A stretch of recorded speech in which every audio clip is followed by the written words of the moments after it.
Gravando então. Bom dia, então, a última aula dessa sequência, a gente teve uma quantidade bastante grande de slides. Agora eu vou dar uma olhadinha aqui no nosso curso. Acho que a gente está na ordem de 50 e poucas sequências de slides.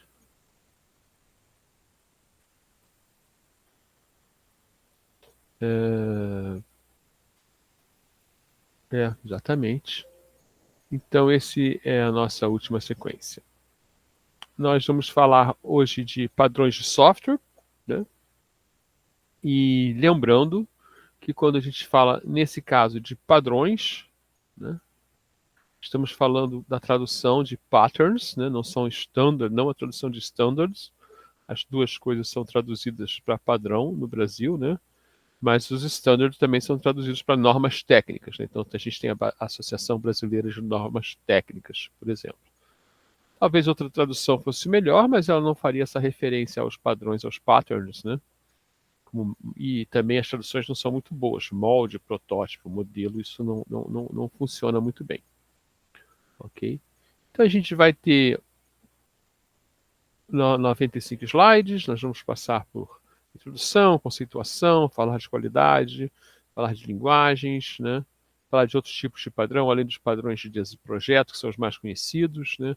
Como são descritos, detalhes, né? Antipadrões, alguns exemplos e fazer uma conclusão final. Então vamos lá. Uma coisa que a gente tem que chamar a atenção, né, é que os padrões foram mais uma coisa do tipo seus problemas se acabaram. Né? Tinha esse quadro do Caceta e Planeta, né? E sempre a gente tem na engenharia de software essas soluções mágicas que vão resolver tudo, né? Como foi XP, Scrum, orientação a objeto. Né?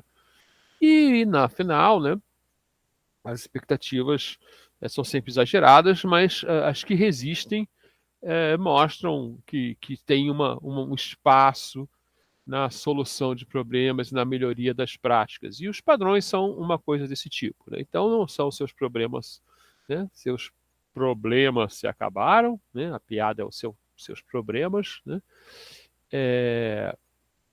Mas o que a gente tem são soluções para alguns problemas, né? E os padrões são esse tipo de coisa. Né? Eles foram criados, como são conhecidos hoje, aliás, desculpa, foram adotados na computação, como são conhecidos hoje, mais pelo pessoal de linguagens orientadas a objetos, originalmente pelo pessoal de linguagens orientadas a objetos, mas a gente vai ver como eles aparecem, né? Eles vêm da arquitetura. Certo? Então, a nossa ideia aqui é que quando a gente está desenvolvendo software, nós temos problemas. Né? Mas todas as profissões têm os seus problemas. Por exemplo, os arquitetos. Então, os arquitetos que têm que criar lá, né, um projeto para um prédio, ou para uma cidade, ou para uma praça, né, ou para um shopping center, né? Ele tem que balancear as necessidades das pessoas, dos grupos e do ambiente, toda uma ecologia. Né? E precisam entender, né, como isso funciona. E o Christopher Alexander, que se tornou um arquiteto super influente, né? Ele verifica que há uma falta, isso num trabalho que é publicado em 1977, né? Ele verifica que há uma falta de objetivo, de entender a ordem das coisas são feitas, né? De ter uma escala humana nos projetos.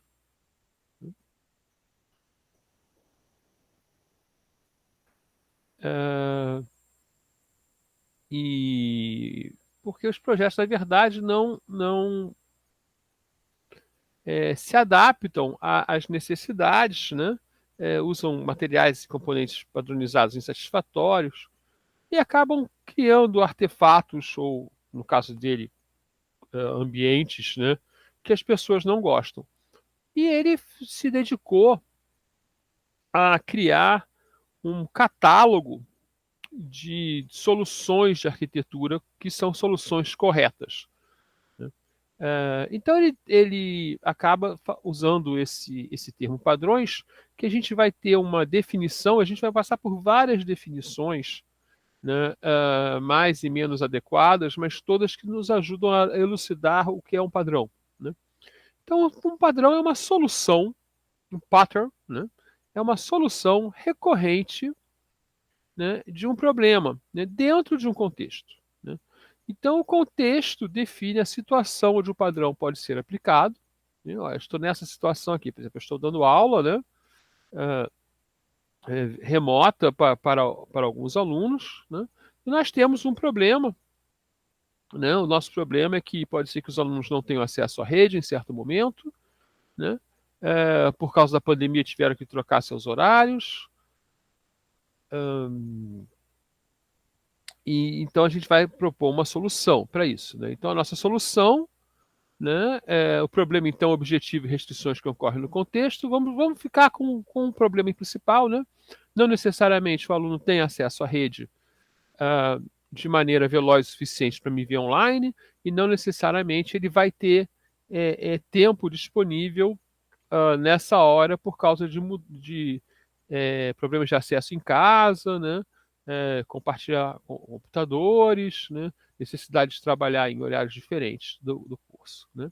Então a solução é um projeto canônico, uma solução canônica, uma solução padrão que a gente chama, né? Canônico é um jargão que a gente usa muito, né? Ou uma regra que soluciona esse problema. Então a minha solução é gravar as aulas. E a gente pode botar mais no contexto, né? Por exemplo, a dificuldade de colocar, né, a nossa, a nossa gravação online para qualquer pessoa ver, então a gente bota a aula sobre gravar as aulas e disponibilizá-las sobre um esquema limitado, né? Então seriam dois padrões, na verdade, né? Então o nome é gravar a aula, o outro nome é disponibilidade limitada, né? E a gente pode depois discutir um pouco do aprendizado, mas eu estou fazendo isso aqui de improviso, então não vou fazer, né? Então a gente tem isso, a solução para um problema recorrente. São vários professores, né, estão dando aula para vários alunos, né, em vários cursos, e todos eles têm o problema do aluno não ter disponibilidade de rede no horário, o pessoal no horário para assisti-los, né? Então eu invento essa solução, né? Ou eu reconheço essa solução, né, que é disponibilizar uma gravação da aula, né, e descrevo ela como um padrão. Um padrão, então, é uma forma de agrupar conselhos, né, sobre um tópico. Essa é uma maneira bem mais genérica de descrever um padrão. Então, aqui a gente tem um padrão descrito pelo Christopher Alexander, né, em 1977. Ele está falando de arquitetura e falando de conforto das pessoas, né, como são as melhores soluções, as soluções reconhecidas.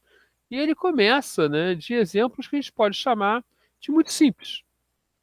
Então, um dos primeiros exemplos dele, um dos primeiros padrões que ele propõe, né, eu não anotei o nome, inclusive, né, ele fala, olha, ao menos que os espaços, o problema, né, é, ao menos que os espaços de um prédio estejam organizados em uma sequência que corresponde ao grau de privacidade, os visitantes e talvez os moradores vão se sentir sem jeito, né?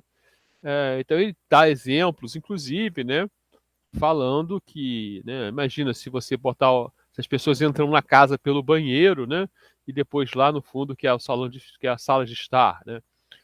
Isso é uma coisa que a gente pode ver. Então ele tem um padrão, né, o padrão que se todo mundo usa, até reconhecido para um apartamento, para uma casa, mas nem sempre reconhecido em outros tipos de imóveis, né, em ambientes, né? Ele fala, organize os espaços de um prédio de forma que eles criem uma sequência que se inicia com a entrada e as partes mais públicas, que na entrada, né, se inicia com as partes mais públicas do prédio, e então segue uma associação suave para áreas cada vez mais privadas, né?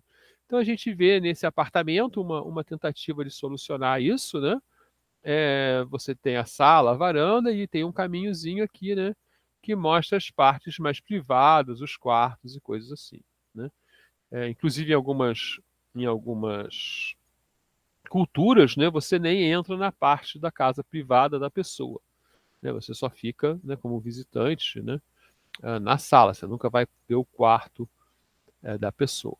Então esse é um padrão que o Christopher Alexander descreve, mas um padrão que ele reconhece que as pessoas, pelo menos nos apartamentos, nas casas, usam muito, né? Mas não tá, mas também não é explícito, né? Uma coisa interessante é isso. Esse padrão é um padrão tácito e quando ele explica o padrão, ele concretiza o padrão dentro de uma documentação, né? As pessoas podem então compartilhar esse conhecimento de forma explícita, que é uma coisa também bastante importante que a gente estuda lá em gestão do conhecimento, né? Trazer o nosso conhecimento implícito, né?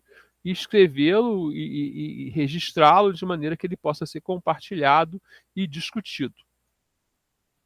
Outro padrão que ele mostra, né? Ele é um padrão para cidades já, né? Ele chama junções T e fala, ó, o problema, né? Acidentes de trânsito são frequentes em cruzamentos, né? E mais frequentes do que em junções T, né?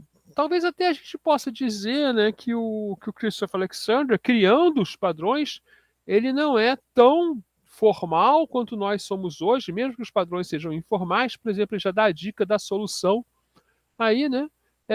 E não tem um problema puro, vamos dizer. Mas aqui ele fala, ó, solução, construa, e esse padrão tem nome, junção T, né? Solução, construa sua cidade de forma que só existam junções T entre as estradas, evitando cruzamentos, principalmente de mão dupla. E aí ele mostra um desenho, né, que faz que você veja a quantidade de possibilidades de acidente que há num cruzamento, né? E nas junções T, né, existe uma possibilidade menor, né? Inclusive ele caracteriza, né, uma distância mínima aqui para você, para a junção T fazer sentido, né? Isso aí é realmente uma junção T. Veja que esse padrão ele é totalmente o contrário, né? Você desenha uma cidade aí, provavelmente o que que você vai fazer, né? Você vai fazer algo assim, né?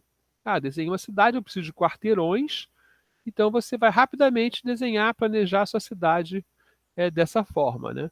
E quando, na verdade, você devia estar desenhando a sua cidade, né? Se a gente botar aqui uma tracinho, né? Você devia estar desenhando a sua cidade assim, né?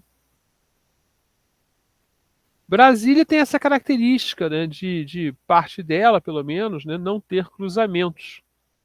Né? Você, inclusive, tem uma regra engraçada lá, né? Se você quer ir para a direita, você vira para a esquerda e vice-versa, porque você vai fazer uma curva, né? Se você quer ir para a esquerda, você vira para a direita, né? Porque você vai fazer uma curva e passar embaixo. Na verdade, você só vira para a direita sempre, né? E aí vai passar embaixo da rua. Fez um bip aqui.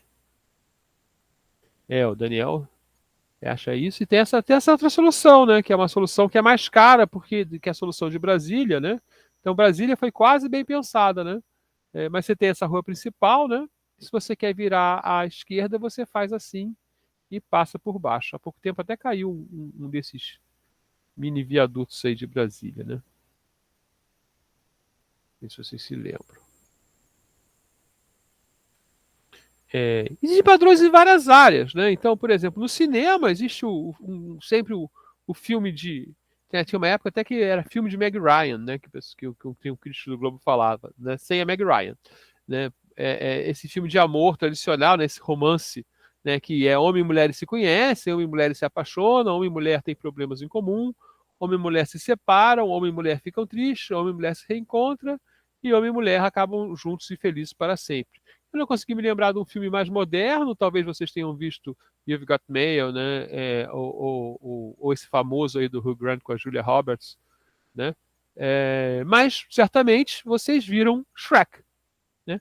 E Shrek segue exatamente esse roteiro, né? Shrek é brilhante, é simplesmente uma tradução do nosso roteiro de sucesso, né? Do filme de romance açucarado, né? Para o mundo da fantasia, do desenho animado, dos ogros e das ogras. Né? Fazendo um spoiler aí para se existe alguma pessoa no mundo que não viu Shrek. Eu tenho um colega que não viu ET, né? Então o Christopher Alexander inventou isso lá em 1977, para você ver, 54 anos atrás. Ele talvez tenha inventado até antes. E já se usou padrão, né? Tem um artigo que agora eu perdi a data sobre o uso de padrão, mas ele ficou realmente famoso para a gente na engenharia de software, né, com o movimento de padrões e que agora eu não sei muito bem, né, quem é o ovo, quem é a galinha aí, mas nesse livro, né? Então, muitas vezes, quando a gente fala de padrões, as pessoas pensam que é só esse livro, né? Ah, são aqueles padrões. Mas a gente vai ver que não são, apesar da gente ficar em torno um pouco desse livro, até por um vício de curso aqui, né? Como esse curso foi criado. Então, esse livro, Design Patterns, Elements of Reusable Object-Oriented Software, né? Padrões de projeto, elementos de software orientado a objeto reusável, escrito pelo Eric Gama, Richard Helm, Ralph Johnson, John Vslids. O John Vslids tem um trabalho grande na área de UML, né? E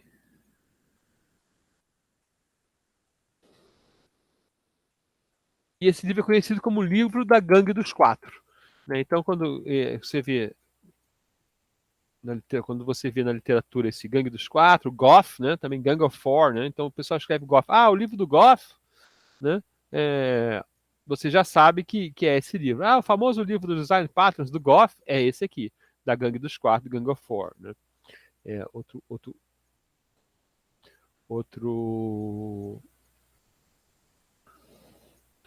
outro jargão da gente, né?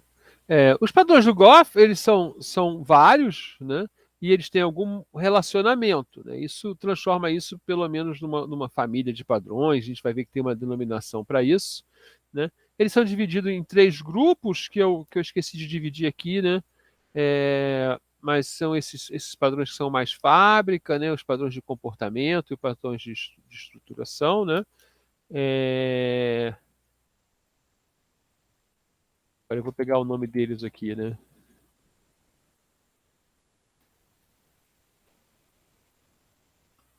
E.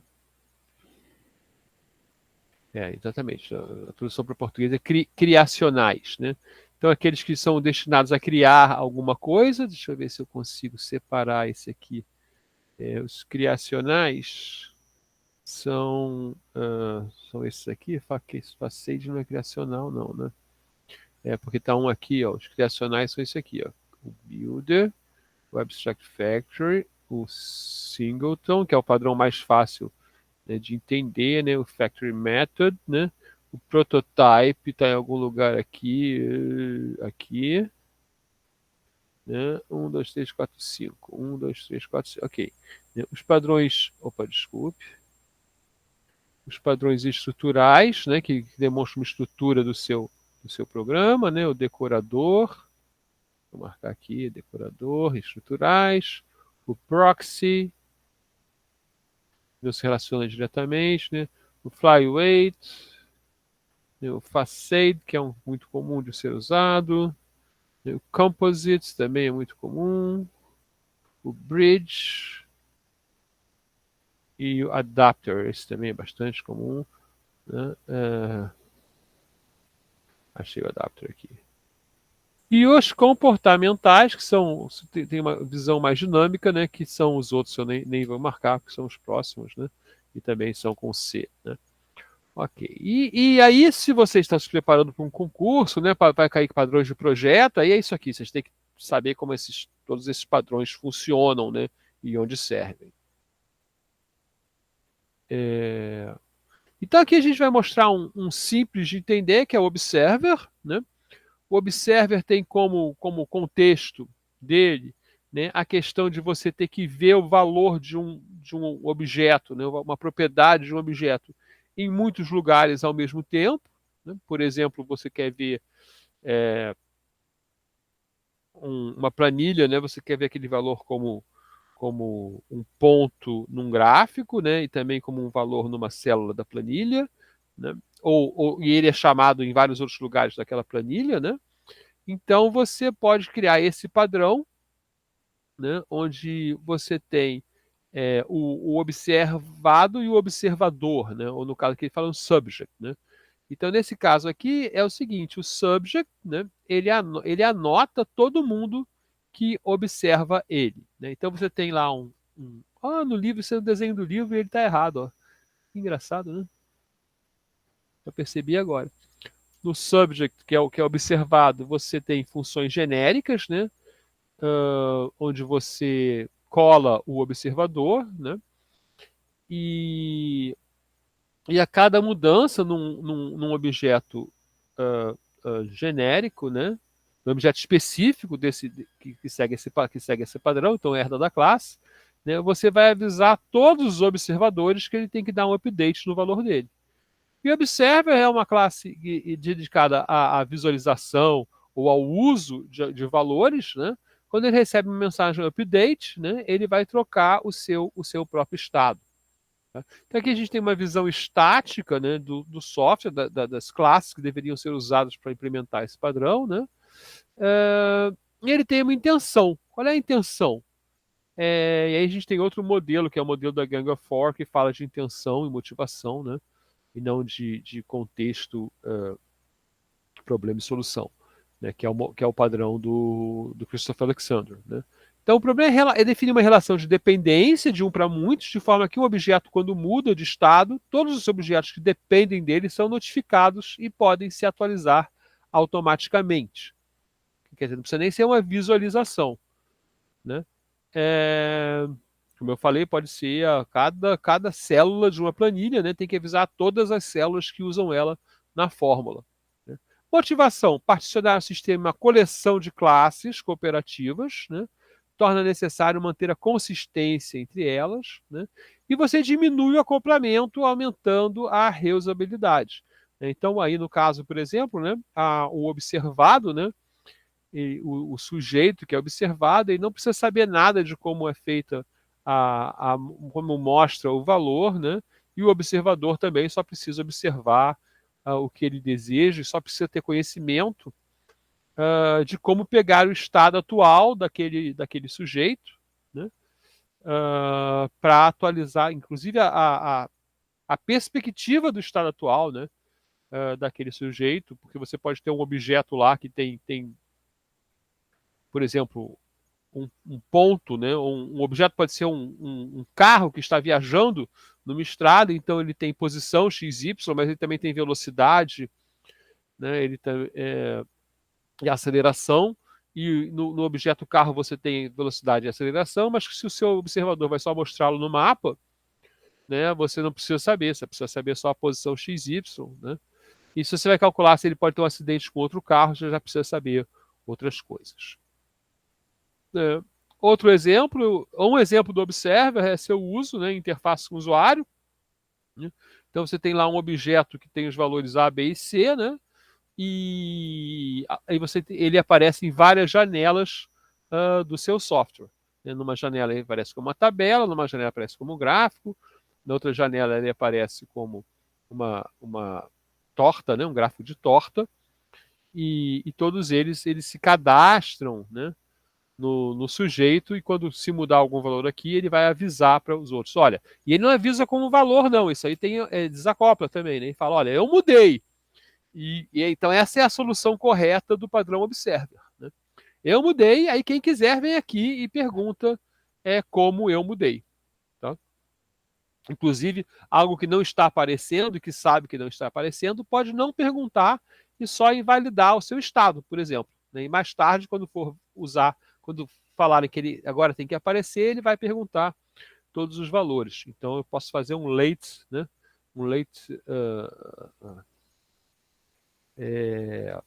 Como se fosse um late binding, né? Uma atualização tardia.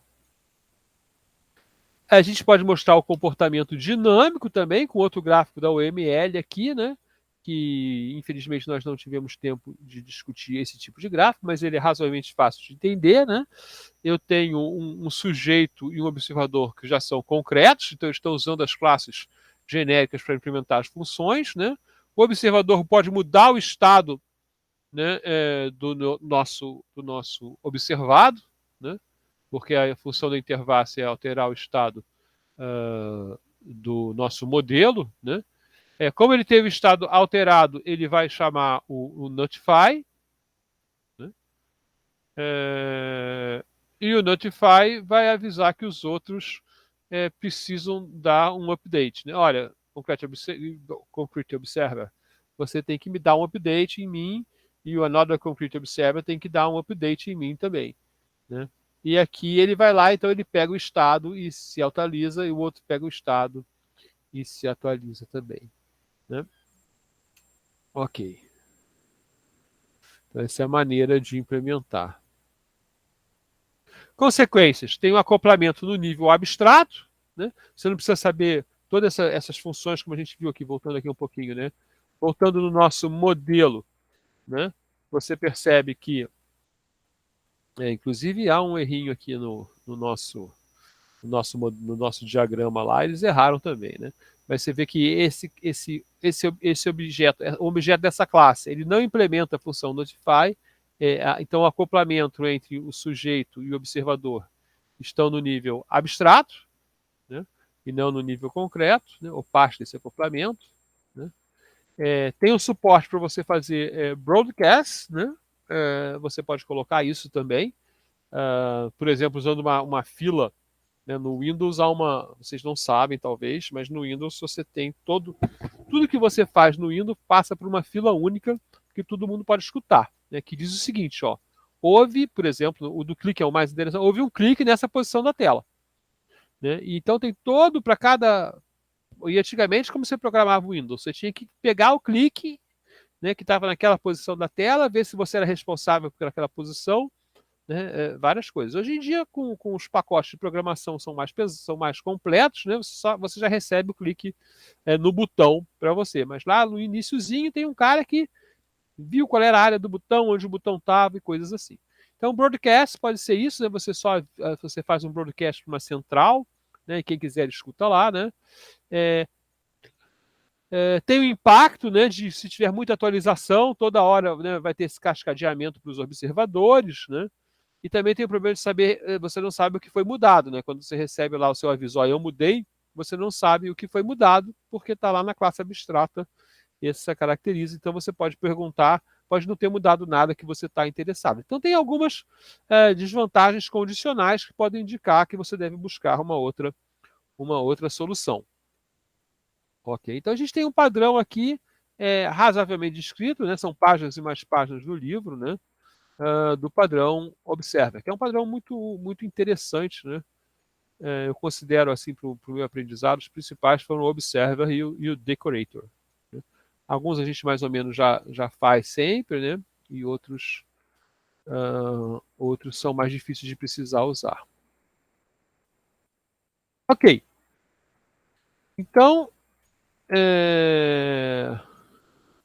estamos aqui, né, continuando. E um pouco pela dificuldade de explicar o que é um padrão, né, esses autores falam o seguinte: padrões são simultaneamente a realização, né, ou a concretização que resolve um problema no mundo real e a regra que nos diz como criar aquela realização, né?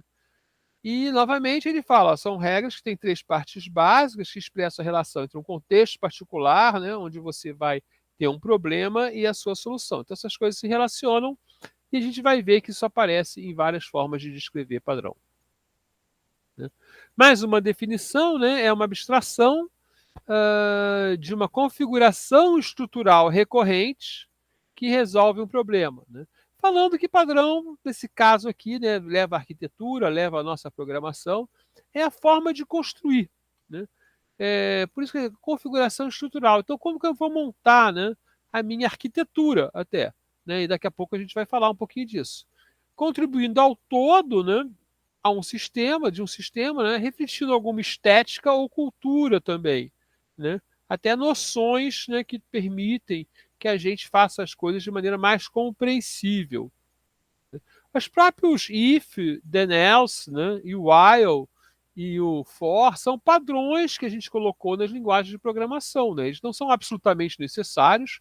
No início a gente trabalhava com goto, né? If goto era a única coisa que tinha no início, é o que você tem em linguagem de máquina, sei lá, você só precisa do if registrador, se registrador igual a zero, né? Então pule, né? Vá para, é a única coisa que você precisa para fazer algo funcionar, né? Porque com isso você faz o laço, você faz o if, faz tudo. Mas a gente criou padrões mais complexos, né? Para permitir refletir uma estética de programação, uma maneira de compreender melhor. Os padrões de projetos, eles formam mini arquiteturas, né? E eles especificamente definem não só a relação estática, né? E a gente viu um modelo estático aqui, também como uma relação dinâmica entre as classes, né? É,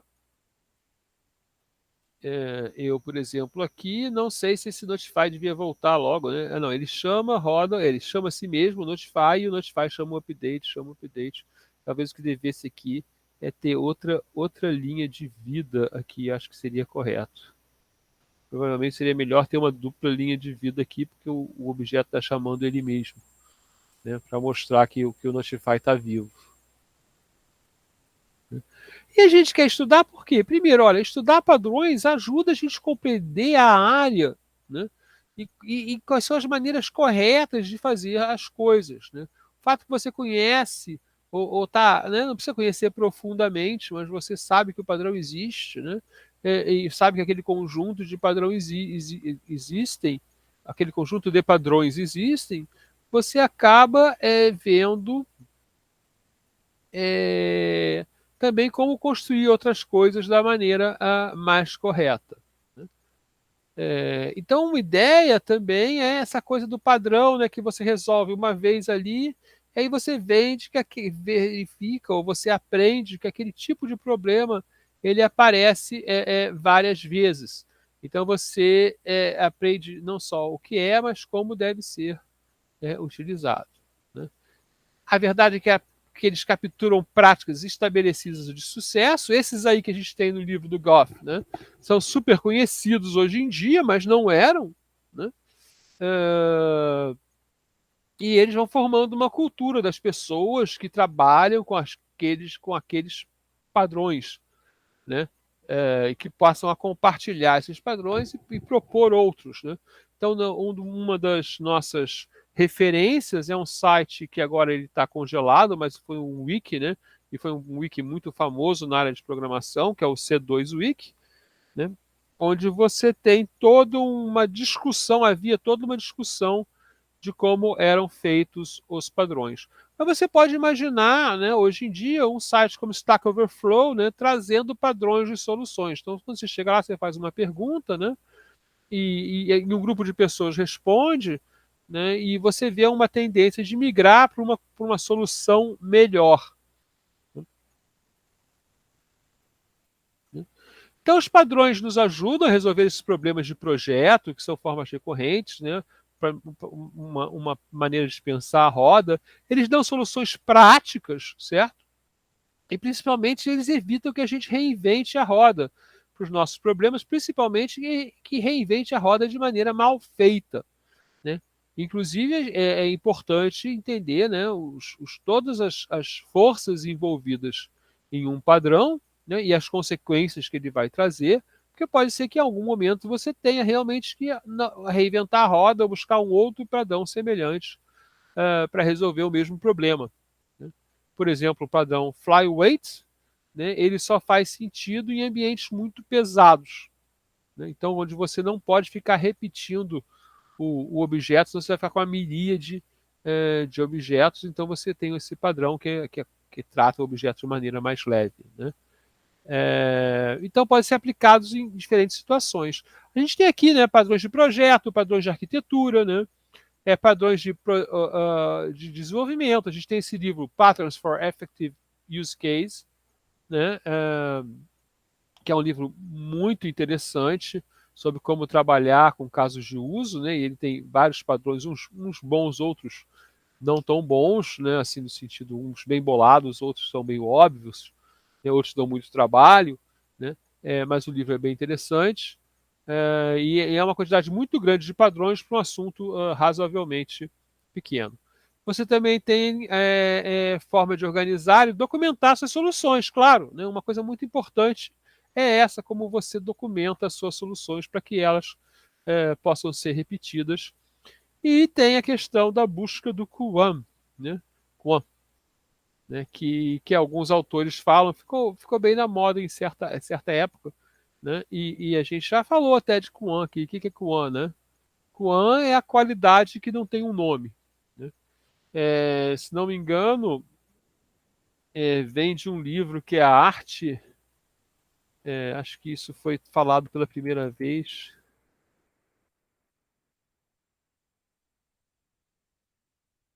Em a arte de consertar motocicletas, exatamente. Né? Talvez existisse antes esse nome, né? Mas ele ficou famoso com esse livro. É um livro sobre. Vou anotar aqui. É um livro meio filosófico, é um livro interessante.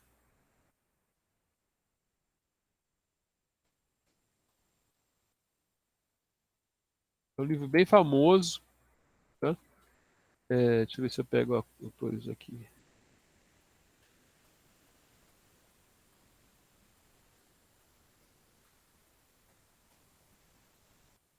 Uma investigação sobre os valores. Robert M. Percy. É um livro onde o personagem é, tem discussões com ele mesmo, assim, né? Faz muito tempo que eu li o livro. Né? Então, o que seria a essência, o que dá satisfação às coisas vivas e úteis, o que melhora a condição humana. Eu acho que ele sai numa road trip, né? Tem essa questão de liberdade, de se sentir completo, né? Bom, eu não me lembro mais da história do livro, mas é um livro bom e eu recomendo. A ideia é que existe, né, um portão, né? Então, esse portão leva à felicidade, né? Então, o portão é um mecanismo, é um padrão, né? Que nos permite alcançar a qualidade, né? E ele é manifestado na forma de uma linguagem compartilhada de padrões, ou seja, e quando você fala de linguagem de padrões, você está bem mais sofisticado que um catálogo, como é o livro da Gangue dos Quatro, né? Onde você vai unificar esses padrões para atender as necessidades de suas partes interessadas. Né? E aí a gente tem o Christopher Alexander trazendo essa ideia. Realmente o livro dele é uma linguagem de padrões todos interligados que permitem criar, né, moradias, ambientes comuns e cidades. E isso aí leva ao caminho, né? Então, usando o caminho do Timeless Way, né? Você vai aplicando os padrões de forma gradativa, né? No caso do Christopher Alexander, né? Evoluindo de uma arquitetura inicial que vai trabalhando, vai crescendo, né? Ou vai melhorando, a gente poderia dizer assim, né? Para um projeto vivo que possui a qualidade. Então, isso traz a gente alguma ideia aqui do desenvolvimento de software, né? De maneira incremental, de melhorando a maneira, a arquitetura do programa, né? De aplicando os padrões onde eles são necessários. Né? Então, você precisa que precisa de um portão para isso, né? Uma coisa que permita que essa equipe trabalhe dessa forma, né? Para atingir a qualidade. E esse portão é o uso dos padrões. Certo? Um bom padrão, ele resolve um problema. Ok? Então é essencial que ele resolva o problema. Vou abrir um pouquinho aqui a janela, apesar de estar frio, eu gosto de frio. Né? Um problema que tem que ser recorrente, né? Você não vai escrever um padrão para um problema que só ocorre uma vez. Né? E tem uma regra dos três, né? Se você resolveu dessa maneira 3 vezes, foi uma boa solução. Né? É um conceito provado e não óbvio. Né? O observador, por exemplo, é um conceito não óbvio. Né? Que usa callback, né, que a gente poderia chamar que é outro padrão, né, que é usado geral em várias coisas. Então, se você tem o callback, significa que está usando um observer. Né? Aqui você tem que se registrar para saber o que está acontecendo. Isso é sempre um observer. Né? Descreve essa relação entre as coisas. Né? Então, um padrão como se fosse de conformação, né, numa estrutura, dos mecanismos que se executam dentro dessa estrutura, e tem um componente humano significativo. Por que um padrão tem que ser não óbvio? Boa pergunta. Talvez porque se for, eu não sei, né, mas eu acho que assim, a ideia é a seguinte: se ele for óbvio, você não vai errar nunca. Né? Mas eu não acho que precisa ser não óbvio. Às vezes é bom você explicitar coisas que podem ser óbvias. Né? Muitas vezes eu estudando, né, algo que eu até já sabia, alguém fala uma frase óbvia e eu falo, eu nunca pensei nisso. Isso deve ter acontecido com vocês. Né? Ontem mesmo eu estava escutando uma palestra e a pessoa que vinha de outra área, né, não era dessa área que eu sou, né, mas essas duas áreas elas compartilham um trabalho comum. E ele falou umas obviedades, mas para ele eram novidades, né? E para a gente eram coisas comuns, né? Depende da sua leitura, de onde você vem. Mas eu acho que então esse questionamento foi bom, né? Sim, o Daniel fez uma boa. Não, olha, o observador ele não é óbvio nesse sentido, né? Acho que o óbvio aqui, a solução é não trivial. Tá? Ou seja, a questão aqui que talvez não valeria a pena fazer um padrão, né, descrever um padrão para algo que você já faz naturalmente. Mas muitos padrões aquele padrão, por exemplo, da privacidade, né, do Christopher Alexander, ele é extremamente trivial, né? Ninguém vai botar o banheiro na porta da casa, né? Ninguém vai entrar pelo banheiro. Mas pode até botar o quarto muito próximo da entrada, né? É, na, eu visitei na França, há uns 30 anos eu morei lá durante 2 anos, né? É comum que uma casa, que um apartamento ou uma casa seja desenhado da seguinte forma, né? Aqui não é comum, né? Tenha uma porta, aqui a porta, tá? E um corredor, ok? E os quartos, banheiros, tudo, né? São em volta do corredor, tá? Então, normalmente, o que você tem, quando você entra na casa, né? Você tem a cozinha aqui, né? A sala aqui, tá? E aqui você tem um banheiro, porque o banheiro é a primeira direita, né? E você tem os quartos. Vamos dizer que você tenha 3 quartos nesse caso, tá? Quarto 1, quarto 2 e quarto 3. Provavelmente, se você só precisa de 2 quartos, tem um escritório, ou a sala é maior, né? Ou o escritório é aqui, alguma coisa assim, tá? É, ah, ok, então esse é um desenho típico, né? Mas eu morei num lugar, né? Porque era uma casa que foi quebrada em duas, né? Que era assim, era sala, quarto, é, aqui tinha uma sala de jantar, né? Uma copa, cozinha, banheiro. Aqui a cozinha tinha um pedaço do banheiro aqui também, né? Aqui era o chuveiro e aqui era o vaso, né? E um quarto. Né? Então, se alguém estava na sala e queria ir ao vaso, né? Tinha que passar, né? E passar pela porta dos 2 quartos. E também se entrar aqui, então esses quartos tinham que ficar de porta fechada, né? Era estranho, né? Não tinha o desenho padrão, porque isso era o segundo andar da casa que foi transformado em um apartamento. Né? Então vê que aqui está errado. Né? Aqui tá, não segue o padrão. Só percebi isso agora, tá, gente? 30 anos depois, eu quis pensar num exemplo e me lembrei desse lugar que eu morei. Então, a qualidade de um padrão, quando você descreve, primeiro ele está encapsulado. Né? Ele está encapsulado, mas ele vai ser usado com outras coisas. Né? Então, quando eu falo, olha, junções T, né? Provavelmente junções T eu vou usar junto com o padrão praça. Né? E aí, olha só que interessante. Né?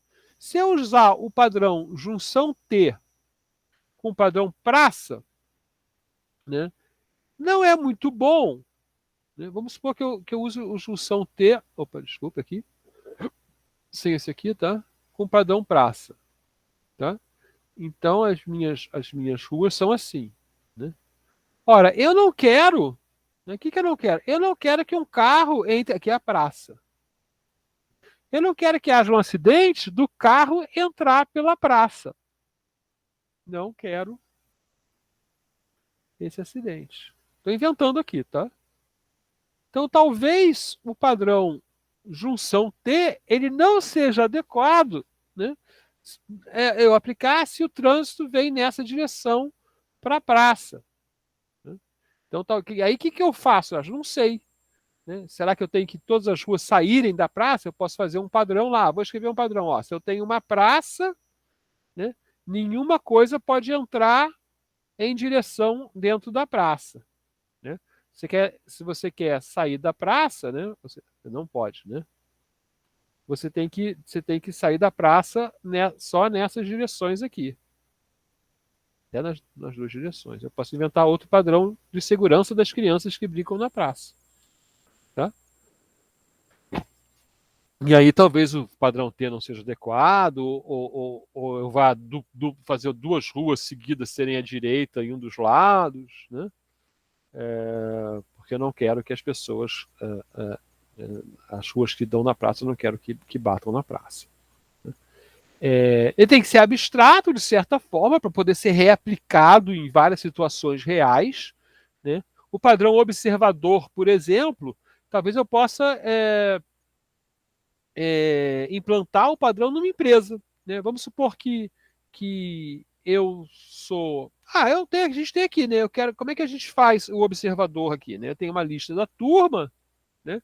E vocês têm que se cadastrar na lista da turma para eu poder avisar vocês, né? Essa lista podia ser até uma lista que só eu falo, né? Eu deixo vocês falarem, acho interessante vocês fazerem perguntas. Vocês, inclusive, não gostam de fazer pergunta na turma, me mandam perguntas pessoais e eu não gosto de responder no pessoal, senão eu vou ter que responder 20 vezes, né? E eu agora já descobri o que eu faço, né? Se você me faz pessoal, eu boto lá, um aluno perguntou tal, né? E eu estou respondendo aqui a resposta, né? Tem que ser aberto, é interessante que ele tenha parametrização, né? Que você diga a extensão que ele vai ser usado, né? Então, alguns padrões permitem isso, né? Uma variedade, né, de usos, né, de aplicações, né? Se ele só serve numa condição específica, na verdade não é uma solução para aquela solução, é a solução para aquele problema específico, mas ele não é reusado, né? E ele deve gerar um contexto resultante, né? Que de preferência seria interessante que seja compatível, né? E gere espaço para você usar outros padrões, né? Compondo esse conjunto de padrões em uma arquitetura, né? Onde a gente vai ver aqui o conceito de força e restrições, né? Ele consegue equilibrar essas coisas. Tá? Então, ainda tem o princípio da falta de surpresa. Então, aí a gente chega no que, na versão do óbvio, que o Daniel, né, chamou a atenção a gente. Né? Quando você lê o padrão, você tem que ter um momento. Quanto melhor ele foi, mais você vai ter um momento ahá. Né? Você vai falar: opa, é óbvio que devia ser assim. O padrão decorador, por exemplo, é um padrão que, para mim, foi assim: um padrão que eu não conhecia, né? Mas o próprio padrão Observer já a gente conhecia o callback, coisas assim, né? Quando eu aprendi o Observer. Mas o decorador, acho que a gente vai falar com ele, mas vocês podem investigar, né? É como você faz, né? Os sistemas de janela, por exemplo. Ele deve tornar as coisas comuns fáceis e as coisas incomuns impossíveis.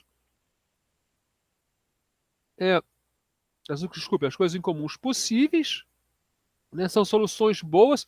O singleton, que é um padrão simples, por exemplo, né, que você evita que tenha mais de um objeto de um tipo, e geralmente esse objeto é usado como criador, né, é um padrão que aparece em muitos jogos. Né? Então, esse é o padrão singleton. Né? Singleton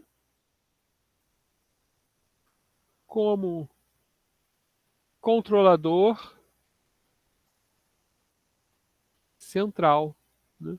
E o singleton, quando você cria um singleton, ele vê, se eu já fui criado, é o mesmo singleton, né? Então, por exemplo, o singleton ele pode ser usado para gerenciar uma fila única. O que o singleton faz? Ele garante que só existe um objeto do tipo. No singleton, você captura a mensagem de criação de um objeto da classe, né, e você fala, ó, já existe um objeto dessa classe? Então, usa esse objeto. Né? Se não existe, aí você cria e coloca isso como objeto único. O Marcos pergunta para a gente, né? Se ele for muito específico, ele é ruim. Né? Claro, quanto mais específico ele for, menos usos ele vai ter. Né? Mas, se for geral demais, corre o risco do padrão ser inadequado para casos particulares. Exatamente. Né? Isso são as consequências do padrão. Cada padrão vai ter um conjunto de consequências, né?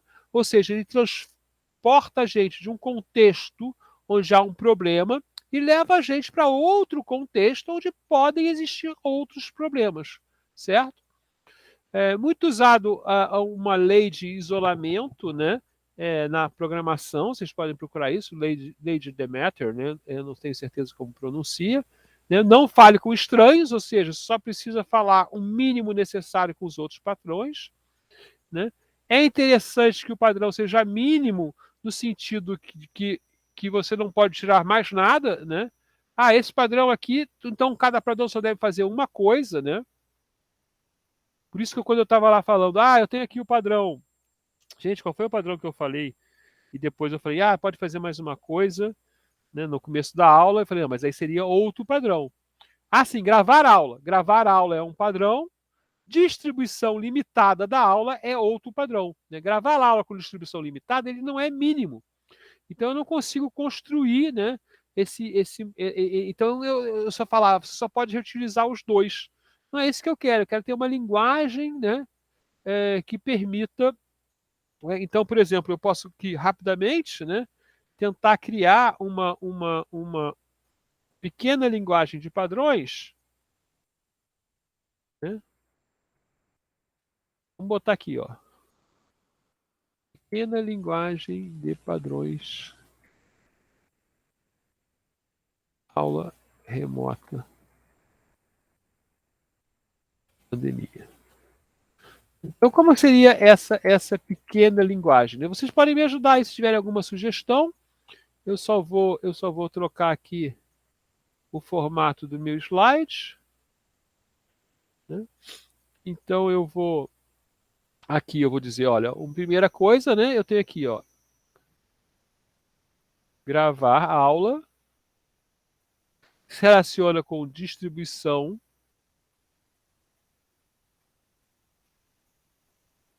limitada. Eu tenho aqui, ó, disponibilizar o mais rápido possível. E eu leto aqui a não editar aula.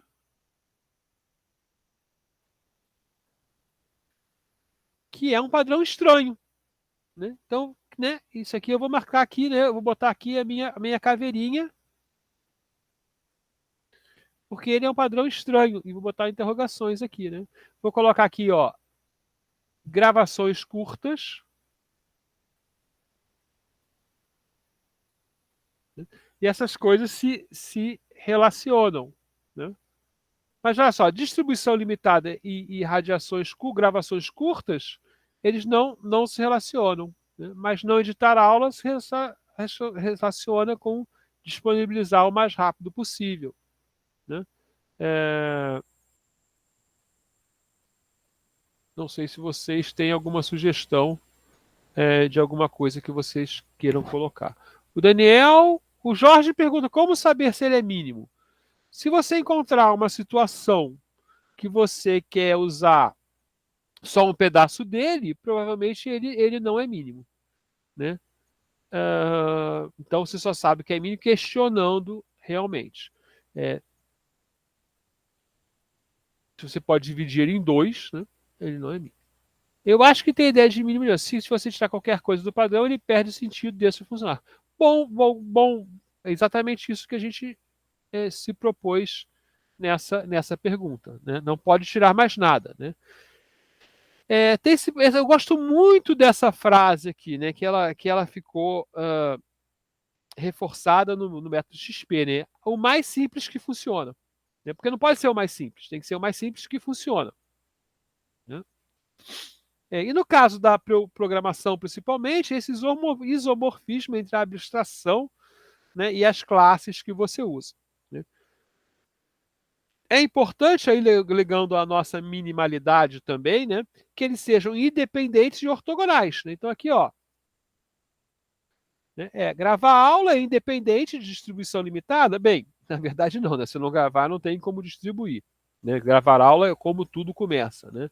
Gravações curtas, disponibilizar o mais rápido possível. Né?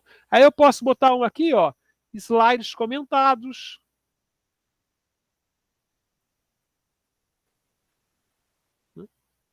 Slides comentados. Estou botando para você, geralmente, né? Eu boto lá o slide comentado, disponibilização o mais rápido possível. Vou ligar aqui. Eu vou até botar uma interrogação aqui. Né? Mas eu acho que tem uma relação com isso. Né? Não sei se tem outra prática que eu esteja fazendo aqui. Eu não eu tenho aqui, ó, distribuição centralizada. Não deixar cada coisa no lugar, né? É limitada e centralizada, né? Então vocês vão lá Então eu não falo, ó, não preciso falar no meu padrão. Numerar slides, muito bom, numerar slides, né? Slides numerados. Você pode perguntar, no slide estão, né? Slides comentados com gravar a aula. Muito bom, muito bom. Então, olha só, no meu padrão eu não vou falar, você tem que usar o Moodle. Não, o Moodle não é um padrão, né? Mas ter um espaço centralizado, né? Onde você tem tudo ali, né? Você vai ter uma boa linguagem. Então, aqui a gente poderia até, se tivesse mais curso, né? Se tivesse um negócio disso, falar, vamos propor aqui criar um wiki, né? Com esses padrões, né? De como deve agir um professor, né, dando aula remota durante a pandemia. Né? Foi a nossa experiência aqui. Bom, vamos seguir em frente, né? Deixa eu ter que voltar aqui, não. Então veja só que eles são razoavelmente independentes, ao menos no fato, né, que gravar aula não é muito independente. Mas gravar aula, por exemplo, é independente de slides comentados. Né? Eu poderia ter até aqui, né, alguma coisa do tipo, né, escrever apostila, né? Vamos ligar os slides comentados, né? Organizar material, não, aqui organizar material, é, vocês estão, esses propósitos,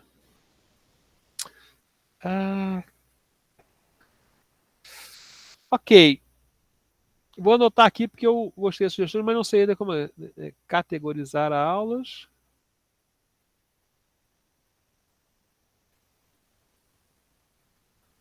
Não sei muito bem como fazer, organizar material. É que organizar aí é muito geral, né?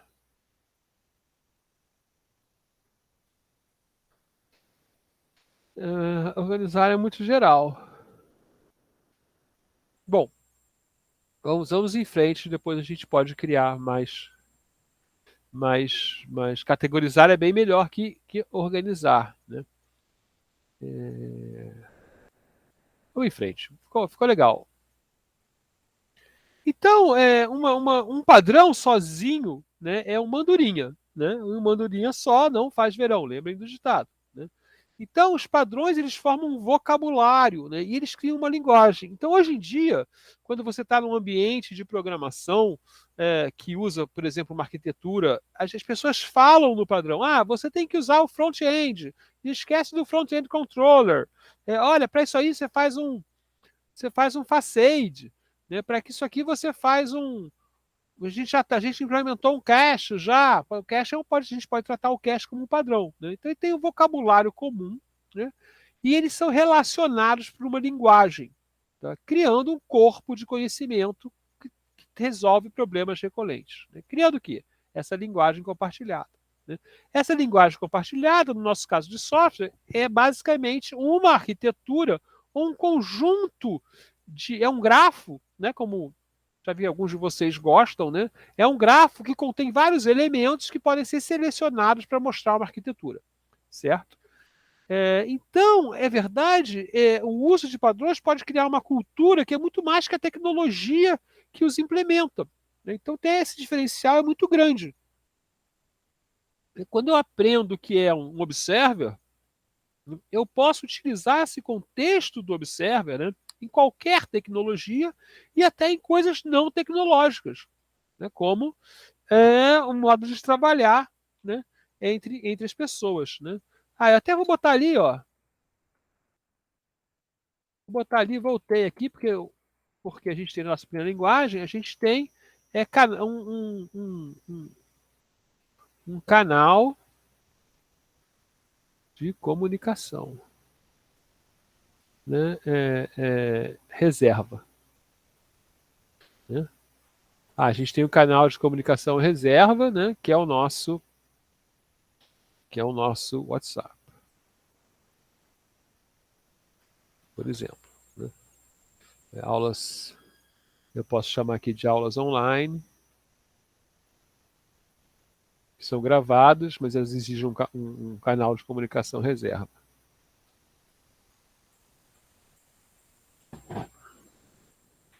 Marcos, não sei, Marcos, não sei se eu entendi o que você quer falar. Talvez seja melhor você falar em viva voz.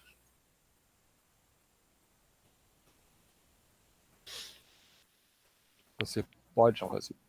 por exemplo, professor, eu estou imaginando o seguinte: poderia ter um caso, o senhor falou ali do padrão da casa, por exemplo, lá da arquitetura. Poderia ter um caso muito particular em que é melhor começar a casa pelos quartos. Só naquele caso em particular funciona. E aí alguém fez a casa naquele modelo específico, mas ela está fora do padrão. E aí a gente poderia dizer, né, que está fora do padrão, que aquele modelo está errado. Eu estou usando a palavra errado justamente para dar esse aspecto de valoração. Um professor de mecânica que repetia sempre a frase, a definição de medir. Para ele era medir é comparar com padrões pré-estabelecidos. Ele sempre repetia essa frase. Então, quando medir alguma coisa, você vai medir, sei lá, o tamanho de alguma coisa, você vai comparar com um padrão lá, que pode ser escala métrica, por exemplo. Então, no padrão, você vai lá e compara para dizer qual é a medição daquilo ali. Essa medição pode ser um valor, e esse valor pode ser certo e errado, por exemplo. E aí teve uma questão de prova, que era uma prova de mecânica, e aí a gente precisava dar uma solução lá para um material. E aí eu calculei um material com um coeficiente de porção negativo. Isso significa assim, que quando a gente puxa um material, no geral, a transversal dele diminui, né? Estica, então ele fica mais fino. Um elástico, por exemplo. E aí eu ganhei errado na hora, era uma questão de 4 páginas, era cheio de conta, muito longa. Ele olhou só o resultado lá final e o coeficiente de porção não pode ser negativo. Porque se fosse, quando eu esticasse o material, ele ia expandir. E isso não existe, não segue padrão. E aí já deu zero naquilo. E aí eu, poxa, mas o resto não vale nada, o resto da desenvolvimento, ele não pode, porque o coeficiente de porção isso aqui não segue padrão. E aí, poucas semanas depois, a NASA publicou um material que tem um coeficiente de porção negativo, que você puxa ele e tem um efeito oposto do que a gente espera, né? Comportamento padrão do material. E aí publicou junto a isso várias aplicações lá, microaplicações para expandir artérias e tal, que estejam entupidas. E aí eu levei isso até ele reviu. Ele, não, realmente, pode ser que num caso muito particular e ele considerou alguma coisa. Então, Professor como a muito gente... legal esse. Eu tinha um professor assim, que se você errasse, mas você achasse o resultado absurdo, se errasse por pouco, ok, né? Porque fazia muita conta. Mas, por exemplo, se você falasse, o capacitor tem o tamanho aí, você precisa do planeta inteiro para fazer aquele capacitor, aí ele dava errado. Falou, você errou porque você não achou um capacitor aí que não existe no universo. Né? Aí tá errado mesmo. Mas se você falasse, escrevesse, eu achei um capacitor que não existe no universo, e que aqui tá errado, aí ele considerava. A regra é que você não podia achar absurdo. Mas se você achasse que. Ele só considerava a sua conta se você notasse que era absurdo. O que era muito difícil pra gente, porque a gente não tinha a menor ideia do que estava acontecendo, a gente só sabia achar os números. Né? Pior que eu também não considerei nada assim na questão. Não falei assim, mas esse material aqui não existe. Mas eu acho que Honestamente, eu não sabia ainda que não existia. mas eu acho que é exatamente a mesma questão. Acho que essa questão já foi até tratada, né? É, O fato é, você gera com o padrão um novo contexto e pode aparecer uma coisa que aquele contexto está errado, porque é uma solução particular, né? Inclusive tem padrões alternativos, né? Você deve usar esse ou esse de acordo com como as forças se impõem sobre aquele padrão. Né? Então existem os catálogos de padrão, tá? O GOF, né? Esses catálogos têm índices, né? Por nome, por intenção, por problema, até vários índices, né? O GOF, por exemplo, é muito importante no livro, né? Ele tem na, na, na na contracapa que chama isso, eu acho, sei lá, mas quando você abre o livro, imediatamente tem um mapa dos padrões. Então você já pode consultar ali o seu padrão. Tá? Você pode ter um sistema de padrões, então o sistema de padrões ele é mais que um catálogo, né? Porque ele se estrutura numa coleção coesa que trabalha para construir uma arquitetura, ok? Ou para evoluir uma arquitetura. Então aqui no Goth, né, são até alguns padrões você pode compor, né, mas são padrões aleatórios, vamos dizer assim. Há padrões bons que eu encontrei em vários softwares. Quando você está dentro de um tipo específico de sistema, você pode construir vários sistemas de padrões que vão atuar em certos posicionamentos, certo? E você pode ter linguagens de padrões. A linguagem de padrão seria o mais sofisticado, porque eles são os geradores das arquiteturas. Né? São regras que se aplicam a uma família e sempre podem ser descritas em gráficos. Então ele mostra fortemente a relação entre as partes para alcançar esse objetivo. Então, uma linguagem. A gente tem vários artigos na literatura que é uma linguagem de padrão para X. Até ontem eu assisti uma palestra, né? Eu estou assistindo o SB Games, né, essa semana. Então o cara falou como fazer jogos do tipo Metroidvania. Né? E aí, na verdade, ele estava escrevendo os padrões que todos os jogos do Metroidvania seguem. Então, ele provavelmente, né, se ele viesse dessa cultura de padrões, ele falaria linguagem de padrões para a construção de jogos do tipo Metroidvania. Então, elas colocam o padrão sempre, né, dentro das linguagens de padrão, elas colocam todo aquele conjunto de padrão em um contexto maior que o contexto único que cada padrão resolve. Né? Formando essa rede supostamente completa. Né? Então, ela pode ser morfologicamente completa, ou seja, eu leio essa linguagem e falo, então o sistema vai ficar assim, né? E funcionalmente completa. Essas duas coisas são muito difíceis. Né? Senão vocês vão perguntar, mas como que eu sei que está completa? Não sabe. Né? Não sabe, mas se você. Por quê? Porque, como você está descrevendo padrões, pode ser que tenha um padrão ali que você está até usando e não saiba para completar. Né? Mas uma ideia é que você, com aqueles padrões, né, você consiga realmente entender qual é a arquitetura que ele gera, certo? E só lembrar, né, que não são só design patterns. Então aqui eu fiz uma coleção. A gente acabou de fazer uma coleção ali, né, de padrões. Eu achei foi uma improvisação que eu fiquei feliz aqui fazendo na sala de aula, né? Tem os padrões GRASP, né, que são padrões de responsabilidade que as classes devem ter, propostos pelo Craig Larman, né? Padrões de análise do Martin Fowler, né?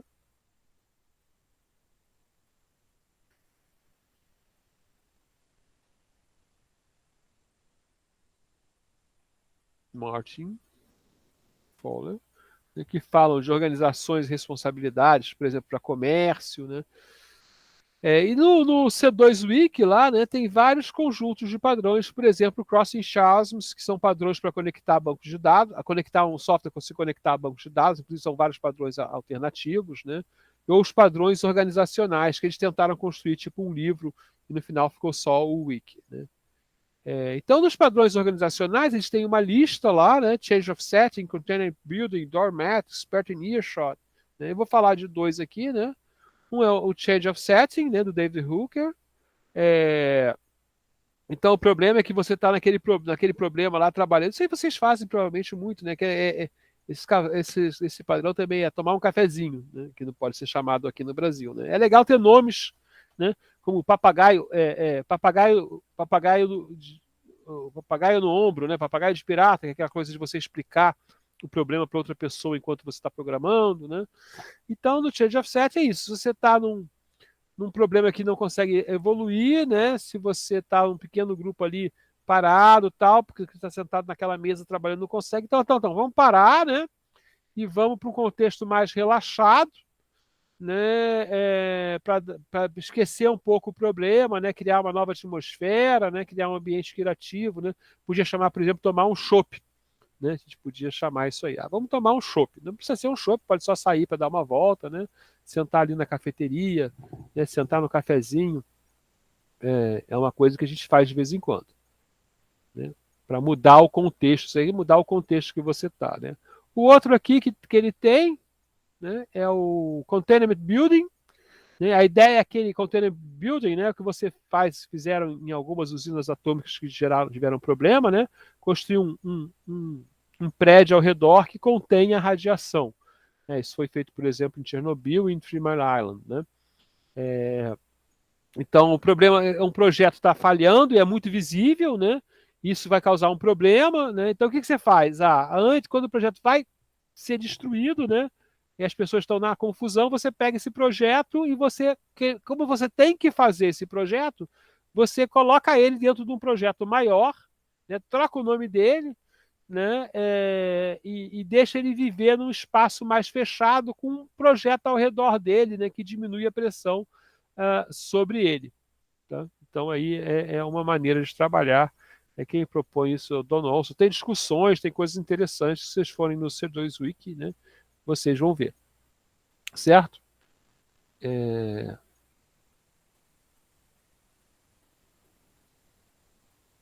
Então, como você descreve o padrão? Vê que eu escrevi, por causa da maneira que eu peguei os padrões, né? Eu descrevi de várias maneiras, né? Do lugar que você pega, né? Então, a gente sabe que escrever padrão é difícil, né? Na verdade, tem uma espécie de mineração, né? O que eu estou usando? Que soluções se repetiram, né? Mas a verdade é que a gente quer usar um padrão. Então, o foco é escreve qualquer coisa primeiro. Isso é uma regra que tem, né? E ser pouco original, né? E a ideia, né, desse grupo é você não fazer apresentações, mas sim fazer workshops de discussão do padrão. Tá? Circular o padrão para você ver outras soluções, talvez até encontrar uma solução melhor. Né? Tem um termo que eu não coloquei aqui, né, que são os patlets,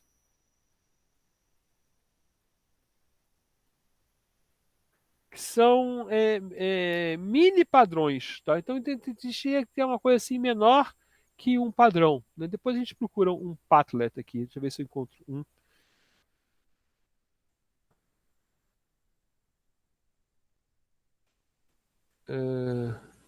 Não, isso é no sangue. Padlet.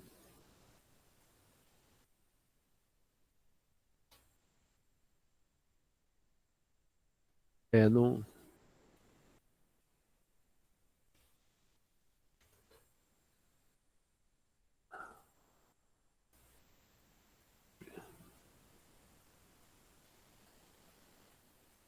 Ok, depois eu mostro um Padlet aqui.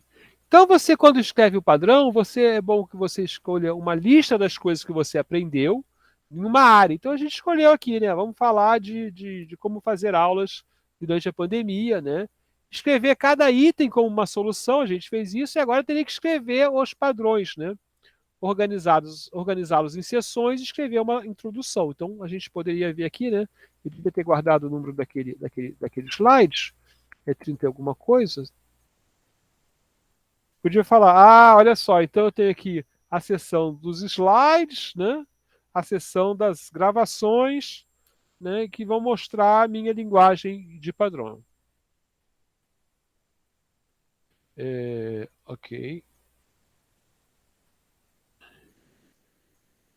Isso aqui, né? Okay. Então, existem 4 maneiras conhecidas de descrevê-las, 2 informais e 2 formais. É capaz de existir mais até, as pessoas vão criando, né? Então, a forma de Portland, né, é essa aqui. Se eu tenho esta aquela força que crio esse ou aquele problema, então construo uma repimboca da parafuseta, que é a solução. Então, é só um então. Né? E essa forma é uma forma muito simples que a gente pode começar a pegar os nossos padrões que já têm nome e colocar aqui. Né? A forma de Alexander, né, é assim, se você encontra em um contexto, então qual é o nosso contexto? Né? Nosso contexto é a necessidade de dar aulas remotas por causa da pandemia, por exemplo, durante a pandemia da Covid-19, com um problema que nem todos os alunos podem assistir a aula remota online no momento em que ela está sendo dada, envolvendo forças como a disponibilidade de rede, a disponibilidade do horário do aluno, a disponibilidade de equipamento do aluno. Né? Então, por essas razões, porque eu quero que o aluno seja capaz de assistir a aula em algum momento, né? Aplica uma forma de projeto, que é gravar a aula, né? Para construir um ambiente, uma forma dele assistir a aula assincronamente, que leva a um novo contexto, né, como a necessidade de saber onde está essa aula, né, a necessidade de proteger o conteúdo intelectual da aula, né, a necessidade de aprovação dos alunos para aparecer eventualmente a imagem deles, né, ou a voz, né, e blá, blá, blá, blá, outros padrões. Tá? A forma de Kaplan, né, que já é uma forma formal, então você vai dar um nome, vai falar o problema, o contexto, quais são as forças envolvidas, qual é a solução, qual é o raciocínio que levou à solução e qual é o contexto resultante. Né? E a forma da gangue dos 4, que a gente encontra no livro, né? Um nome e uma classe, né? A intenção, outros nomes que ela pode ter, a motivação, a aplicabilidade, a estrutura, a gente viu, diagrama de classe, né? Participantes, colaborações, consequências, implementação, código exemplo, usos conhecidos, padrões relacionados. Né? Então, essa aqui já é bem detalhada e todo o livro segue essa forma, né? Bem formalmente. Tá? Então, na escrita de padrões, né, a gente pode achar várias coisas. Né? O nome é engraçado, porque, olha só, o nome é muito importante para você já ter uma ideia da solução que é dada. Né? Porque você vai usar essas soluções na discussão com as outras pessoas, né, de que padrões são esses. Então, quando eu falar gravar aula, vocês já sabem o que eu estou fazendo. Né? Estou gravando a aula. Né? Se eu falasse registrar visualmente, né, ou registrar visualmente a palestra, né, você já ficaria indo, mas como isso é feito? Né? Você vai gravar o vídeo, então, né, tem essas coisas. Né? Então, elas codificam todo o significado do padrão, trazendo a atenção, né, e se tornam parte do vocabulário. Muitas vezes, aliás, eu posso falar, em vez de gravar aula, eu posso falar vídeo da aula, criar vídeo da aula. Mas veja só, criar vídeo da aula pode ser uma coisa feita previamente. Então, eu posso ir lá nos meus padrões, vamos supor que seja aqui no 33, né? Né? Eu posso ter outro padrão aqui, né? Que é criar aula previamente, ou gravar. Né? Né? Que relaciona aqui, né? Que gravar a aula ao vivo. Né? Então eu tenho outra regra aqui, né? Veja que essa aqui também está relacionada com gravações curtas. Então eu já posso, né, até fazer, né, subclasses. Né? Eu posso ter gravar a aula, que pode ser gravar a aula ao vivo ou gravar aula previamente, né? Agora eu esqueci onde eu estava. O nome, né? Isso. A intenção é por que você vai fazer aquilo, né? E é o que você usaria para decidir se vai usar o padrão ou não, certo? O problema é com o que padrão, que problema ele resolve, né? De preferência ter uma questão, né? Uma formulação sumária e depois continuar mais. Pode estar combinado as forças é muito interessante, tá? Porque são os que vão afetar positivamente ou negativamente não só o nosso estado atual, mas também a solução que a gente vai dar. A gente pode dar uma solução, ó, vai piorar nesse caso aqui. É coisa que a gente está discutindo aqui, quando o Marcos e um aluno aí falou, né? Contexto deve ser explícito, né? Deve incluir soluções dadas que não foram boas, né? Deve especificar, por exemplo, né, quando eu falo de gravar aula online, né, eu posso dizer, olha, tem um contexto aqui, é que gravar a aula previamente e editar a aula causa um esforço muito grande do professor, né, porque ele tem que gravar a aula, né, gastar um tempo de aula ou mais, geralmente o dobro, talvez, né, depois tem que editar a aula, né, que gasta muito tempo se você não é treinado, né, e até gasta tempo se você é treinado, e depois o professor ainda tem que ficar tirando dúvida durante a aula, então não adianta muito, né? Então aí a gente pode ir para outros padrões, como sala de aula invertida, né, que é até um super padrão que tem várias coisas dentro dele, né? Então a gente está na 59, deixa eu ir para 36 aqui, aqui, né? Então aqui eu vou botar em algum lugar, né, um caminho para a sala de aula invertida, que é outra maneira de trabalhar, né? Não é essa maneira que eu tenho com vocês, né? Que vai gerar uma outra forma de padrão. As forças, então, são os critérios, né? Eu estou lendo, na verdade, eu estava lendo outro, mas estou lendo um livro sobre tomada de decisão, e basicamente a grande discussão é como tratar isso que a gente está chamando aqui de forças, né? Ou de os critérios que influenciam o problema, né? E normalmente esses critérios, e aí são os problemas interessantes, né? Esses critérios, eles são, às vezes, melhorar um significa piorar o outro. Existem trade-offs. Então, esses são os problemas interessantes de resolver, né? Não são problemas que nós precisamos, não podemos resolver com o que se chama sistema 1, né, de solução de problemas, né? Resolve rápido, né? Por exemplo, você quer sorvete de chocolate ou sorvete de creme, né? Esse é um problema que você tem que resolver, mas que você não tem que pensar muito, né? Mas quando eu vou escolher, Chechel, você vai fazer uma aula gravada, pré-gravada, com grande qualidade de vídeo, né, com um roteiro fixo, né, como eu já escrevi um roteiro. Então eu fiz essa experiência, né, para tentar um esquema de sala de aula invertida, porém o custo para mim, para gravar uma aula de 15, 20 minutos, foi de horas, né? Eu falei, olha, eu não tenho condição de fazer isso e nem vai funcionar corretamente com alunos, que eu vou dar em 2 horas de aula, eu vou colocar quanto conteúdo ali, né? Vai ficar uma coisa maçante, né? Então essas forças, elas determinam a dificuldade do problema. Elas estão já no contexto, mas aí são uma explicitação, né? Então é sempre bom pensar nessas forças e elas levam mais de 15 minutos para pensar, né? Você vai pensando e você vai, ainda tem aquela questão. O Marcos trouxe aí questões, né? O Daniel trouxe soluções ao nosso modelo, né? Tem essas perguntas dos casos específicos, então a gente tem que entender, né? Como as coisas acontecem, tá? Então as forças, elas auxiliam que a gente escolher, né, se é realmente o padrão, e quanto mais forças opostas estão alinhadas ali, mais difícil é o problema. Então nós temos como forças, por exemplo, questões de segurança, né, questões de tolerância à falha, questões de eficiência, isso na programação, né, questão de modularidade, questões de impacto no processo, questão de ética do uso, né? Por exemplo, algumas coisas é muito bom saber quem é você, mas saber quem é você, né, talvez seja antiético, né? E né? E aí argumentos para resolução das forças. Né? Por que que você nessa solução, o que que acontece com essa solução, com as forças, como elas ficam equilibradas, né? Dá evidência, olha, eu resolvi dessa forma e aconteceu assim, né?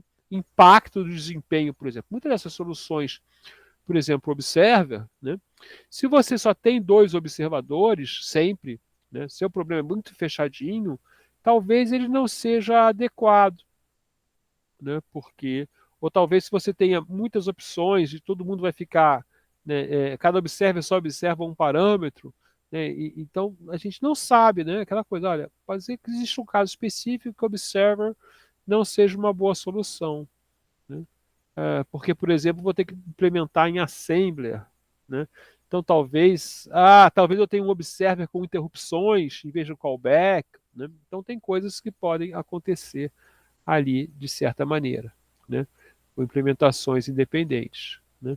É, questões de concorrência, né, que podem ocorrer também, né? Que você pode ter que tratar para um ambiente específico de programação, por exemplo, né? E, obviamente, críticas que foram feitas. Essa solução é legal, mas aqui no meu ambiente não funciona, né? Ou ela gasta muito, ou tem uma solução alternativa que pode ser interessante também. E aí, diagramas que escrevam um padrão, né? Bem interessante, né? Então, o Christopher Alexander faz desenhos, né? Aquele desenho do T faz a gente entender, né? Como a ideia se constrói, né? Ele mostra, vou até copiar o desenho do T aqui, porque ele é bem útil para demonstrar isso aqui. Estou no 63, vou procurar o T aqui, né? O desenho é bem interessante, por quê? Porque ele mostra para a gente imediatamente, né? Onde aparece a vantagem, né? Vou desenhar aqui, né?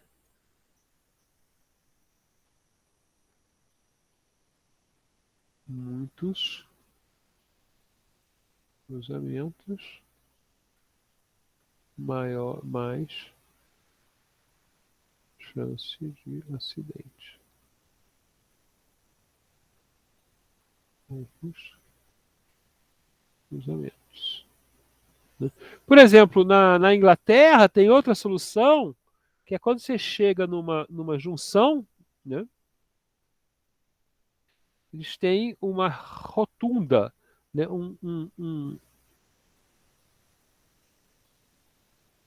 É assim, né? Então significa o seguinte, ó, esse carro passa por aqui, né? Se você quer virar à esquerda, você tem que fazer assim, né? Às vezes, né, vira para cá, vira para cá. Só que estou botando do lado direito, né? Mas, né, na verdade aqui você pode passar assim, né? Então tem uma coisinha no chão que diz que você pode passar, né? Ou diz como você deve rodar para conseguir fazer aquilo. Então ela facilita a vida. Na rotunda é engraçado, na rotunda não está bem desenhada aí, não, mas você pode ficar com o carro no meio dela. Então é um círculo virtual, né? E você pode botar o carro aqui.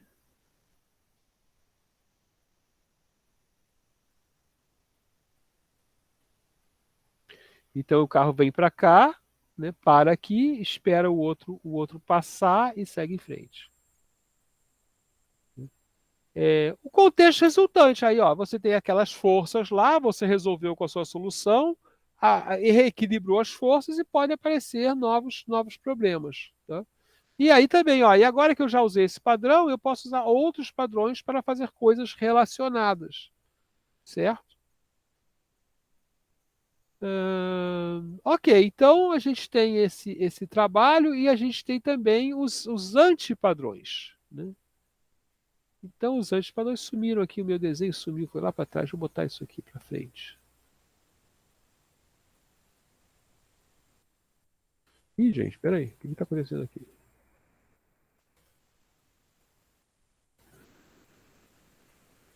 Deixa eu pegar aqui. E o antipadrão, se você fizer um sistema complicado, né, os clientes não vão entender, vai impressionar os clientes. Então, os antipadrões são uma lição aprendida de como não fazer as coisas. Tá? Pode ser de dois tipos, ou aquele que descreve uma solução ruim para um problema que resultou uma situação ruim. Olha, eu fiz assim, né? Ou existe o anti-pattern, né, que você Over-engineering, exatamente. Bom, aquele caso ali pode ser um caso, né? Aqueles que descrevem como escapar de uma situação ruim e como proceder a partir dela para atingir uma boa solução. Essa versão aqui é menos usada, eu poderia nem ensinaria isso mais hoje. Né? Ok, ok, mas não é mais usado. Hoje em dia, praticamente é solução ruim para um problema ou que parecia que seria boa, né? Inclusive, tem descrições que falam: isso aqui a gente não sabe ainda se é um padrão ou outro padrão. A gente deu essa solução não sabe ainda se é boa ou se é ruim. Então, aí, uma típica, né, é o reuso copy and paste. O problema que eu tenho é que eu quero reusar o código, né, eu já fiz aquilo uma vez, eu quero resultar com o menor esforço possível, e é óbvio, a solução óbvia, né, acho que foi o Daniel que discutiu aí o óbvio, né, a solução óbvia é copiar. Né, vai lá, corta e cola. Né? E aí, né, você fica com, se tiver um erro nesse negócio que você copiou e colou, esse erro vai se multiplicar de maneira incontrolável pelo seu código. Né? Então, há risco de mudar coisas. Se você mudar uma coisa na manutenção, por exemplo, né, os bugs e as mudanças se multiplicam e as correções não são aproveitadas. Então, o reuso copy and paste é um anti-pattern. Né? Eu acho, peraí, eu tinha um exemplo. Não apareceu o exemplo aqui. Eu tive um exemplo desse caso, né? Foi um aluno que copiar, ele num software que tinha muita janela, o software, né? Porque cada vez que você pedia algo, criava uma janela nova para cadastrar, né? E ele criou uma regrinha de abrir a janela, né? Que alocava espaço na memória e depois ele não desalocava o espaço, certo? E depois, quando ele abria a janela de novo, ele reaproveitava o espaço que ele alocou sem querer, né? E aí, se já tivesse mudado o dado naquele espaço de memória, aleatoriamente, né? Quanto mais janela você abria, maior a chance de ocorrer o problema, né? Explodia a janela. Né? Então, quando a gente descobriu esse erro, a gente teve que passar um pente fino em todo o código, né? E descobriu lá onde ele tinha colocado, para descobrir onde ele tinha colocado aquele copy and paste, né?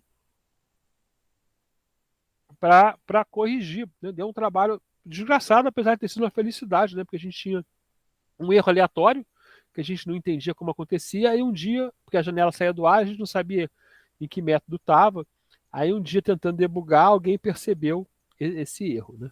Inclusive porque o erro era pelo fato, né, não era no código de criação, era pelo fato de você não ter acertado no fechamento da janela na sequência de instruções. Então você estava criando, dava um bug, né, e você procurava ali o bug na criação. Né?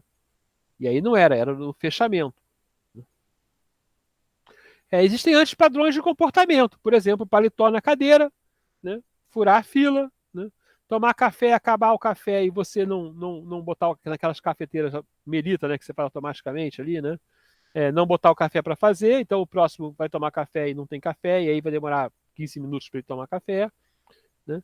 Então tem antipadrões de comportamento aí que você tem no nosso dia a dia, que a gente poderia escrever talvez vários aqui. Alguns padrões, agora eu vou correr um pouquinho mais, tá? Porque a gente só tem 15 minutos restando, né? Num restaurante, por exemplo, você pode ter um cardápio enorme, né, com 1 milhão de opções, a pessoa não consegue escolher, aí eu faço um padrão onde você escolhe a proteína e 2 acompanhamentos. É muito mais fácil de escolher aqui, né? O que você quer? Filé com filé, batata frita e farofa, filé, batata frita e arroz, problema não. Eu quero filé, batata frita e farofa. Então esse padrão é um padrão de cardápio muito melhor para você trabalhar em certo tipo de restaurante.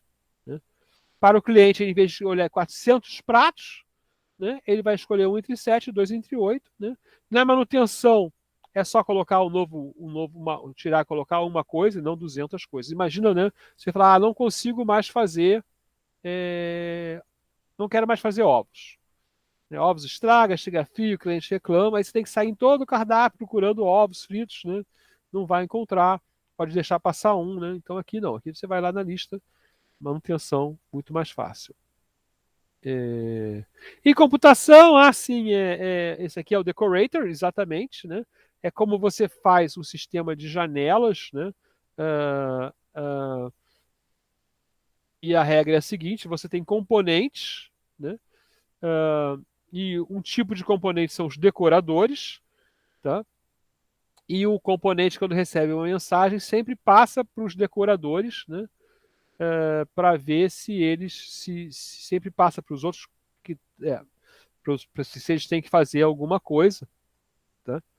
Ah, então a intenção é adicionar responsabilidade adicional a um objeto individualmente, né? Então você tem lá, né, um objeto concreto, único, ok? Que é do tipo componente, os decoradores, que são do tipo componente, né? A ordem vai chegar no mais externo, né? Porque você clicou ali, por exemplo, né? E ele vai ver se ele tem que fazer a responsabilidade adicional. Tá? Então você adiciona a responsabilidade a objetos e não a classe por meio de um conjunto de classes. Tá? Um problema é que se você tem muitas opções, você vai ter muitas subclasses. Né? Tá vendo? Aqui a gente tem uma coisa que pode não ser adequada, porque né, em vez de ter A, B, você pode chegar aqui, né, e ter um conjunto muito grande aqui, certo? Então aqui a gente tem o diagrama de classe deles, né? E o uso aqui. Então, por exemplo, eu tenho um componente visual, que pode ser uma caixa de texto ou um decorador. O decorador pode ser um que faz scroll ou que faz a borda apenas. Né? E aí o que eu faço? Eu crio a caixa e coloco meus decoradores. Os meus decoradores, né, eles são capazes de enviar mensagens, né, para os objetos de baixo e sempre vão fazê-lo, na verdade, né? Provavelmente, desculpe, para executar alguma coisa. Né? Então, no scroll, por exemplo, você tem que mudar a posição da caixa de texto, né? E o decorador vai saber como fazê-lo na caixa de texto. Tá? Os padrões do J2EE, por exemplo, né? Eu tenho ali uma família de padrões, certo? Construídos aqui, né? De cima para baixo, né? Você vê a camada de apresentação, né? E alguns funcionam sozinhos, outros precisam de objetos para tratar. Então, por exemplo, aqui, né? Opa, cadê meu cursor? Oh, tá aqui. Exatamente isso que eu queria mostrar, o Business Delegate, né? O Business Delegate está no Business Tire, né? E ele vai precisar de uma fachada de seção, né? Que vai transportar valores de objeto, né? E vai ativar lá o serviço da camada de integração.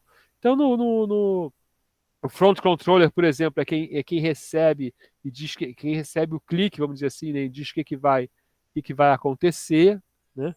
Que função vai entrar, vai chamar então o view helper, né?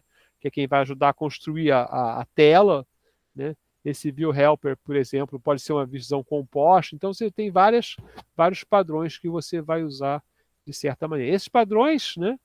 Por exemplo, aqui eu tenho um cliente, né, que fez uma request no Vue, que já é um programa em JSP. Ele chama o Helper, que é um programa que está lá dentro do nosso servidor. Né? O Helper vai apresentar o comportamento desse Vue. Né? Então, por exemplo, ele vai pedir um business service que vai retornar algum objeto. Né? E aí o Vue, para mostrar esse objeto, né, ele vai pegar a propriedade desse value bin aí, né, que é uma maneira de guardar também só o valor, né, e não um objeto inteiro para você só transmitir valores pela rede. Então esse é um padrão que chama View Helper para construir aplicações na web. Né. O Front Controller, né, é um padrão que você pode implementar de duas maneiras, né?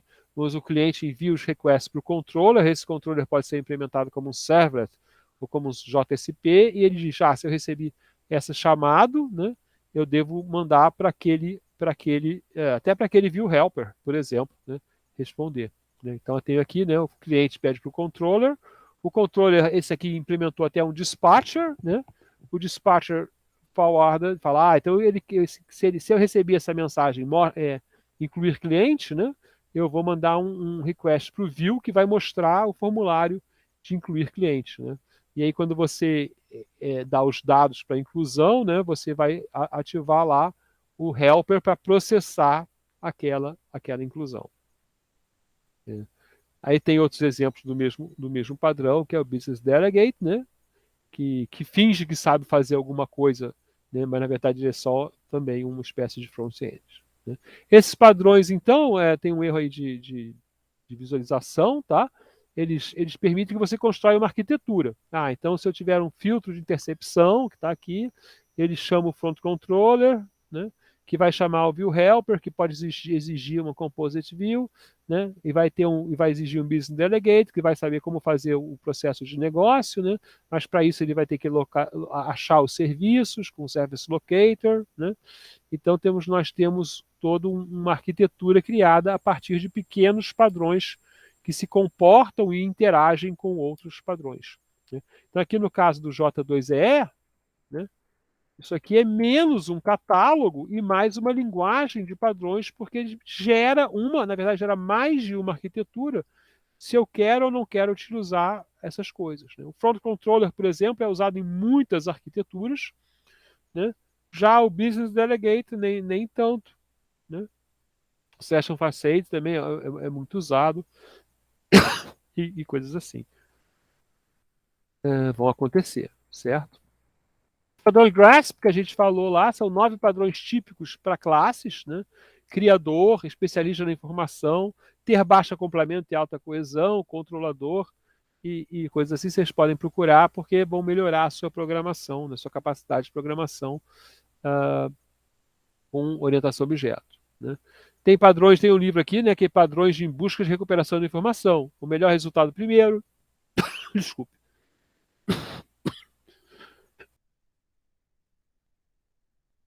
Busca federada, navegação facetada, que vocês podem, se tiverem interesse aí, fazer um curso de busca e recuperação e aprender padrões de busca para sistemas de busca. Né? Paginação, isso aí vocês conhecem. Né? A gente mostra a resposta da busca em páginas, né?